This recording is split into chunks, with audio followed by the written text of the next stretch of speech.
Selamat malam, ini waktunya bikin video. Omongan udah pada pulang dan otak pun sudah agak refresh karena atap rumah sudah dibenerin. Ya,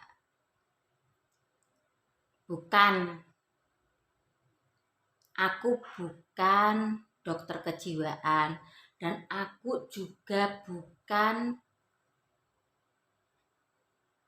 psikolog. Aku hanya alumni RSJ Aminogondo Utomo. Ya, pokoknya aku bangga. Ini realita, entah menyakitkan atau menyenangkan ya. Tak terima. Ahmad Mumtaz Rais. Kalian yang belum tahu nama ini, beliau ini anak Bapak Amin Rais. Dulu pernah punya Partai PAN ya, Partai Amanat Nasional, dan sepertinya sekarang tuh Bapak Amin Rais membuat partai baru, Partai Umat kalau nggak salah ya. Nah, ini kabar terbaru datang dari anaknya yaitu Ahmad Mumtaz Rais digugat cerai sama istrinya. Ya mungkin oleng lah otaknya ya, seperti yang ngomong ini dulu ya, situ realita. Nah, aku juga pernah ngomong ya, lebih mungkin 2 atau 3 kali lebih ya, orang tua siap menghadapi apapun yang diperbuat, belum tentu anaknya sanggup menghadapi apa yang diperbuat sama orang tuanya. Istilahnya mungkin karma ya, bahasa kerennya. Nah, si anak Bapak Amin Rais ini katanya ya stres, diperiksakan di dokter kejiwaan lah. Nah itu, makanya ya bukannya aku menggurui atau menceramahi, bukan kapasitas aku juga bukan ustazah, aku hanya seorang alumni RSJ. Aku pun juga pernah mengalami seperti ini yo, karena Bapak Amin Rais ya politik tapi ya jangan sampai sekejam-kejam itu ya. Politik emang itu saling menjatuhkan, saling mencari titik kelemahan. Satu kata yang masih riwa-riwi di dunia medsos, perkataan Bapak Amin Rais. Yang pertama, kalau Bapak Jokowi jadi presiden atau bisa merebut Pulau Mahakam, mau engklek Jogja Jakarta, itu belum terpenuhi. Dan ada kata-kata yang lebih pedas lagi, mengatakan kalau nggak salah itu Bapak Jokowi bebek lumpuh apa itu ya. Itu yo mungkin saran saya ya, sebagai rakyat lah, beliau ini kan juga orang terpandang, sekolah politiknya pun di luar negeri, di Amerika ya. Setidaknya memberi contoh, kita lah yang di bawah-bawah ini supaya bisa mencontoh kalau politik tuh indah, damai, demokrasi ya. Jangan poyok-poyokan seperti anak kecil ya. Poyok-poyokan apa ya, ejek-ejekan. Wong kita kalau sebagai orang tua, kalau ada anak kecil ejek-ejekan atau istilahnya tukaran nih, kita melerai. Kok ini yang orang terpandang, orang di atas kok malah memberi contoh kita sama orang-orang kecil seperti itu ya. Mungkin ini karma dari bapaknya, anaknya jadi seperti itu ya. Ini tips pengobatanku setelah aku dinyatakan sembuh dari RSJ ya. Semoga Mas Mumtaz mau melakukan seperti yang aku lakukan ya. Syukur-syukur bisa kembali normal dan kembali fit ya. Aku pertama itu olahraga pagi, olahraga usahakan 1 kali sehari, usahakan setiap hari ya. Itu kalau aku pribadi. Habis olahraga ya, sebelum makan minum segelas daun kelor. Itu pasti kalau aku nggak minum seolah-olah itu ada yang kurang, apa itu ya, yaitu aku istilahnya ya wajib. Ada yang ribut lagi, apa wajib sholat ya, itu emang iya bagiku tuh. Daun kelor juga wajib, sholat juga wajib bagi agama Islam ya. Terus habis minum daun kelor, kalau aku biasakan kalau tidur maupun siang malam itu selalu ada full musik. Itu kalau aku pribadi ya, nggak tahu ya, alhamdulillah ya, sedikit demi sedikit otakku tuh bisa mengingat masa lalu yang kadang tidak perlu diingat, muncul dengan sendirinya. Tapi kalau misalnya tegang, ada sesuatu hal, contohnya kemarin benerin atap, aku sendiri yang handle, adikku lagi fokus skripsi, habis dalam 2 minggu 3 minggu habis Panadol dua apa 4 ya, itu pusing semua seolah-olah kan itu kan pemikiran yang harus dipaksa. Makanya aku tanggulangi pakai Panadol. Habis itu tips aku ya, supaya ya bisa ingatanku kembali. Semoga bisa bermanfaat, enggak hanya bagi Mas Mumtaz aja. Syukur-syukur ya OGDJ yang mungkin sudah dinyatakan sembuh tapi sudah juga masih mau berusaha untuk sehat ya, semoga pakai aja nih saranku. Kalau pribadi aku udah pakai itu selama mungkin kurang lebih 2 tahun ini ya, karena dulu kan aku nggak begitu fokus ke pengobatan apa yang harus aku lakukan ya, karena alam sekitar ada, mungkin di sekitarku ada daun kelor, ya udah aku minum itu setiap hari. Mungkin 2 atau 3 tahun itu rasanya ki otak tuh kretek kretek kretek tuh ya. Itu kalau aku pribadi. Mungkin orang di sekitarku kalau aku ceritakan ya mungkin kurang percaya, karena aku merasakan sendiri kretek kretek. Kalau enggak tuh badanku itu, mungkin selama 2 atau 3 tahun aku itu selalu mengonsumsi daun kelor. Karena apa, di sekitarku tuh mudah dan tidak beli, itu intinya satu, karena kehidupanku kan ya labil ekonomi, kata Mas Vicky Prasetyo ya, makanya aku pakai alam sekitar yang yang tidak bayar lah.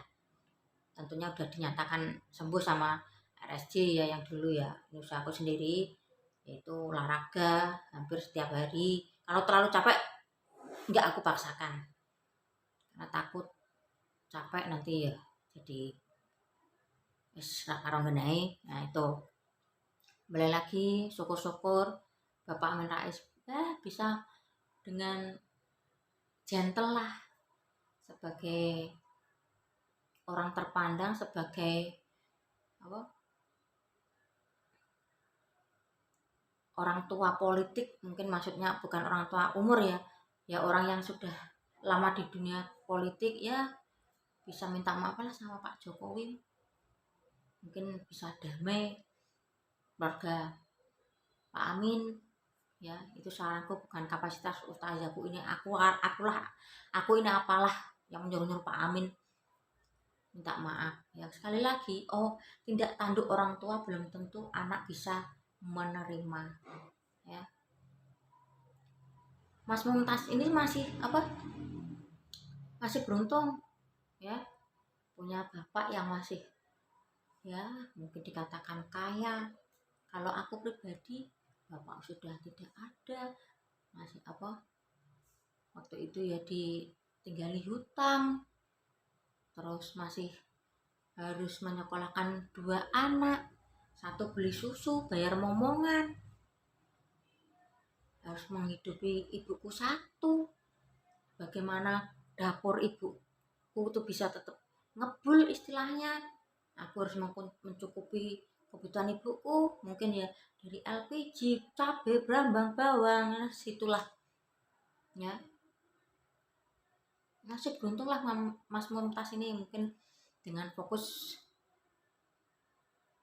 yang mungkin yang hanya dibayangkan ya hanya demi anak mungkin bisa kembali seperti semula ya, enggak 100% mungkin bisa 80 atau 90% ya, syukur-syukur bisa 100%. Ngeri ya kadang itu karma real dan nyata. Sekali lagi selagi kita masih hidup di dunia ini, untuk apalah saling membuat, saling bermusuh-musuhan, saling menjatuhkan, apalagi yang di dunia politik yang terlalu nyinyirnya ke pemerintah.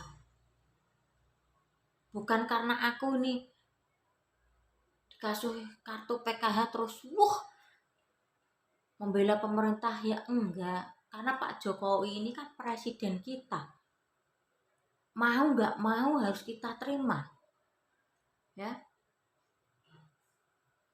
Kalau mungkin kita ya punya bapak kandung dan mungkin seorang perampok mungkin atau preman, tapi kan realitanya tetap kalau itu bapak kandung kita, intinya kan seperti itu. Pak Jokowi itu sedang berusaha untuk bangkit membangun Indonesia.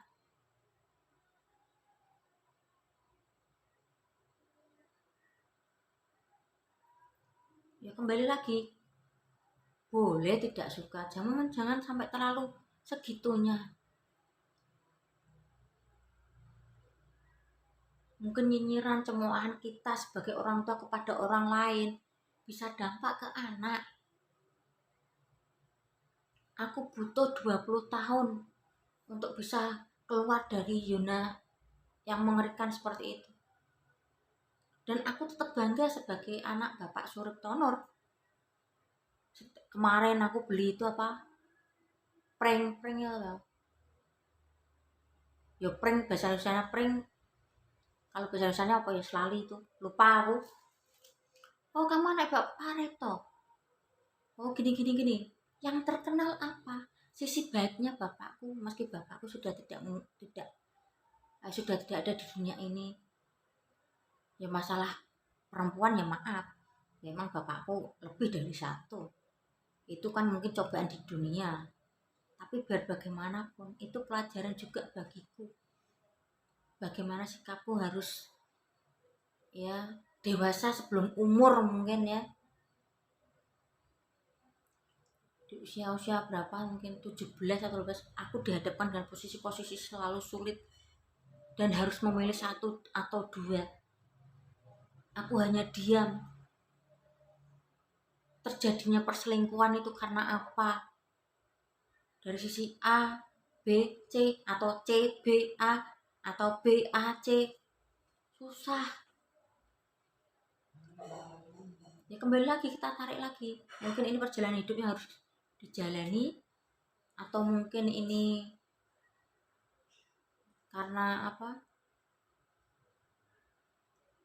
Kekurangan-kekurangan dalam hidup orang tuaku maupun aku.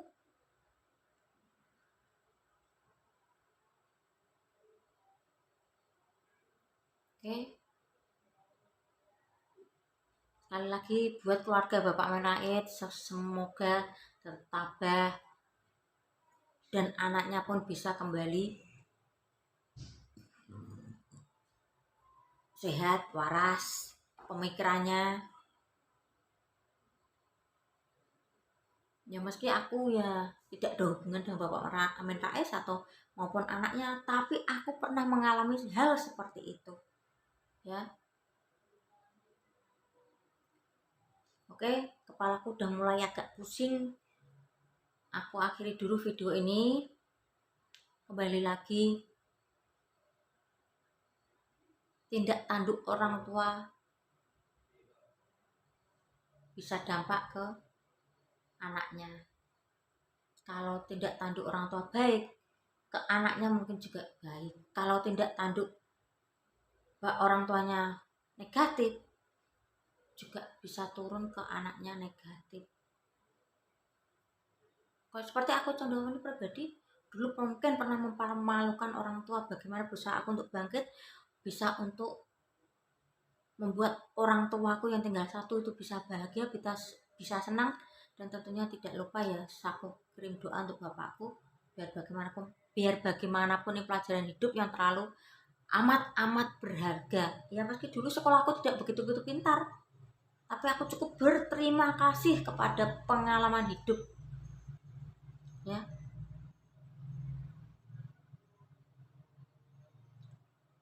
Mungkin istana lagi viral ya, ini nyambung, istana lagi viral digoyang Farel Prayoga. Upacara hikmat kan sudah selesai, dilihat dong posisinya. Upacara selesai, hiburan boleh lah. Nah kembali lagi ada yang kontra, anak belum akil balik, anak kecil nyanyi lagu percintaan.